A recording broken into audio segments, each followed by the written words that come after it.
Hello mga kabebe! Gusto ko lang i-share na sa mga kababayan natin dyan sa Pinas na bumili ako ng madaming mask para sa kababayan natin dyan, para sa Pinas. Isasend ko po ito para dyan sa Pinas. Makatulong mo lang po tayo ng onte. Kakarating ko lang galing market. Pasensya na po kayo, medyo haggard tayo ngayon kasi pawis na pawis ako. Nagmamadali ako kasi nahabol ko yung oras kasi pipick upin na kasi ito bukas. Kailangan ko na siyang may close lahat. Ayan. Yan.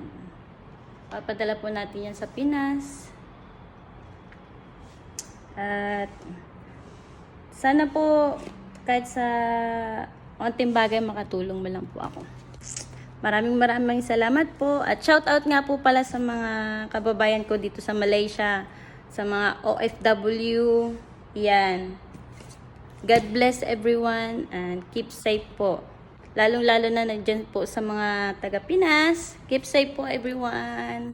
Para po sa inyong lahat to, sana po makatulong. Thank you. Bye-bye.